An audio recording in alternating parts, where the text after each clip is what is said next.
Dear students, प्रस्तुत है सामले सपनों की याद का संक्षिप्त सारांश सुनिएगा। सालेम अली की यह अंतिम यात्रा है। सबसे आगे आगे सालेम अली और पीछे सपनों का एक झुंड सवार है। वह प्रकृति की खामोश वादियों में विलीन होने जा रहे हैं। अब उन्हें कोई रोक नहीं सकता है, कोई वापस लौटा नहीं सकता है। ऐसा लगता है मानो वे कोई पक्षी हों जो मौत के आगोश में जा चुके हों। सालेम अली के अनुसार लोग पक्षियों को आदमी की नज़र से देखते हैं। इस बात से वे क्षुब्ध रहा करते थे। वे कहते थे कि पक्षियों को आदमी की नज़र से देखना आदमी की भूल है। यह अत्यंत दुखद है कि कोई मनुष्य पक्षियों की आवाज़ का मधुर संगीत सुनकर अपने मन में रोमांच का अनुभव नहीं कर पाता। दूसरी ओर प्रकृति अत्यधिक रोमांचकारी है। वृंदावन में नदी का सांवला पानी अतीत को साक्षात कर देता है। ये प्रमाणित नहीं किया जा सकता कि कृष्ण ने कब वृंदावन में रासलीला रचाई थी जिससे सारा वृंदावन संगीतमय हो, रोमांच उत्पन्न करता रहा होगा। सभी लोग बंसी की मधुर धुन सुनकर मंत्रमुग्ध हो जाया करते होंगे।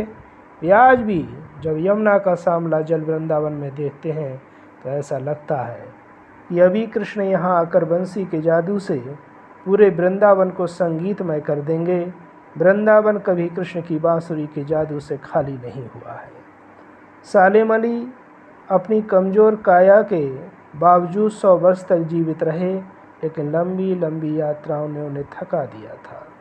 शायद कैंसर जैसे असाध्य रोग से पीड़ित होकर उनकी मृत्यु हुई, परंतु अंतिम सांस तक उनकी आँखों की ज्योति पक्षियों की तलाश और सुरक्षा के प्रति समर्पित थी।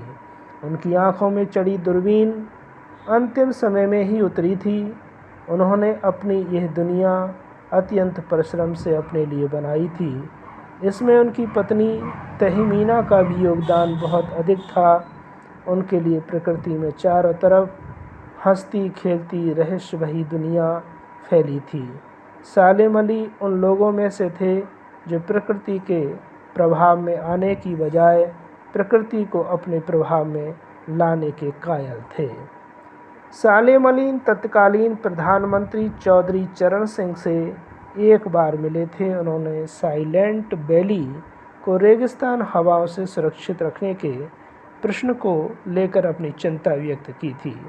प्रधानमंत्री गांव की मिट्टी में पले बड़े थे, इसलिए सालेम अली की पर्यावरण संबंधी बातें सुनकर वे भावुक हो उठे थे। वे जानते थे कि ग्रामीण मिट्टी पर जल की बूंदों का क्या महत्व होता है, परंतु आज दोनों में से कोई भी हमारे बीच नहीं है। कौन नए भारत की नींव की चिंता करेगा? कौन इन पक्षियों की सुरक्षा की चिंता करेगा जो हिमालय और लद्दाख की बर्फीली वादियों में जीते हैं? Fall of A sparrow Salem Ali की आत्मकथा का नाम है। वास्तव में सालेम अली का जीवन पक्षियों का ही जीवन था। दोनों एक दूसरे के पर्याय थे। इस संदर्भ में D.H. लॉरेंस के एक प्रसंग को उद्धृत करना समीचीन होगा। D.H. लॉरेंस की मृत्यु के बाद लोगों ने उनकी पत्नी फ्रीडा से अपने पति के बारे में कुछ लिखने के लिए कहा। फ्रीडा ने यह कहकर टाल दिया कि मेरे पति के बारे में मुझसे अधिक मेरे छत पर बैठने वाली गौरैया जानती हैं। पक्षी की प्रेरणा का असर ये हुआ कि बचपन की एक घटना ने उनको पक्षी प्रेमी बना दिया। उनके हाथों से एक गौरैया घायल हो गई थी। उसी दिन से वे पक्षियों की दुनिया में रुचि लेने लगे। पक्षियों के रहस्य को खोजने और जानने के लिए नए नए रास्तों पर जाते रहे। सालेम निरंतर भ्रमण करते रहे। आज भी एहसास होता है कि वे पक्षियों की खोज में निकले, गले में दूरबीन लटकाए, अभी आ जाएंगे, अभी आ जाएंगे, अभी आ जाएंगे।